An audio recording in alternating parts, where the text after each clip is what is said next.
Union जिंदाबाद, student union जिंदाबाद, student union जिंदाबाद, देश का कल्चर एग्रीकल्चर, देश का कल्चर एग्रीकल्चर, देश का कल्चर एग्रीकल्चर, स्टूडेंट यूनियन जिंदाबाद, स्टूडेंट यूनियन जिंदाबाद।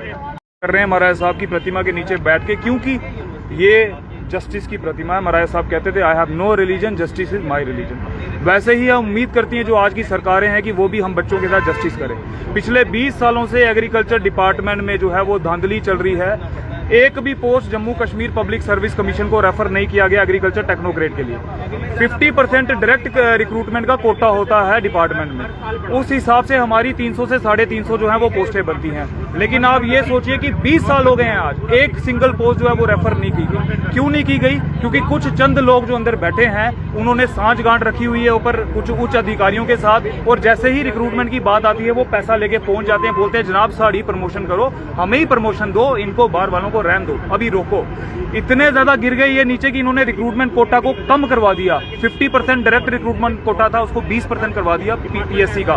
मतलब 100 पोस्टों में से 20 हमारे लिए। चलो 20 तो निकालते, वो 20 के लिए भी ये कहते हैं कि जनाब नहीं रुको, पहले हम प्रमोट हो जाते हैं, फिर उसके बाद हमारे पीछे वाले, इनको रहने दो, मरने दो। आज 20 साल हो गए एक सिंगल पोस्ट जो है वो एडवर्टाइज नहीं हुई। ये इतिहास है पूरे देश में कि ऐसा एक डिपार्टमेंट है जहां पर सिंगल पोस्ट भी एडवर्टाइज टेक्नोक्रेट के लिए नहीं हुई। 2 यूनिवर्सिटीज हैं एग्रीकल्चर की जम्मू में और कश्मीर में, और बेस्ट रिसर्च जो है वो करवाती हैं दिन रात, और वो जो रिसर्च है उसको लेके जाना है किसान तक, वो एक काम होता है टेक्नोक्रेट का। लेकिन टेक्नोक्रेट वो एजुकेशन लेने के बाद खज्जल हो रहा है, सड़कों पे भूख हड़ताल कर रहा है। लानत है ऐसी सरकारों पे, लानत है ऐसे लोगों पे, लानत है ऐसे डिपार्टमेंट पे जिनको ये नहीं समझ आता कि इंसान की जो भूख है वो कभी कम नहीं होती। हम बच्चे आपके बच्चों की तरह हैं, हम भी चाहते हैं कि हमारा फ्यूचर जो है सेट हो जाए, हमारे जो यंग माइंड्स हैं वो यूटिलाइज हो। लेकिन अनफॉर्चुनेटली जो हमारा बेसिक राइट है, हमारा हक है, वो भी हमें जो है वो नहीं दिया जा रहा। हमें देखो पुलिस ने हमें सीधा कहा कि यहाँ पर परमिशन नहीं है, वो हम इनकी बात मानते हैं। इन्होंने कहा आपने परमिशन दी, मैंने डीसी साहब को इंटीमेशन दी थी,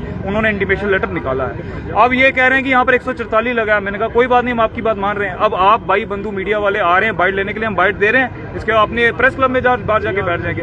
हम जो भी करेंगे कानून को हाथ में लेके नहीं करेंगे। हमारे लिए सर्वोप्रिय कानून है, इंडियन कॉन्स्टिट्यूशन है। लेकिन अफसोस की बात है कि जो लोग ऊपर कानून के रक्षक बने हैं, जिनके हाथ में पावरें हैं, वो ही कॉन्स्टिट्यूशन को वायलेट करते हैं। इन लोगों से चिट्टा नहीं पकड़ा जाता।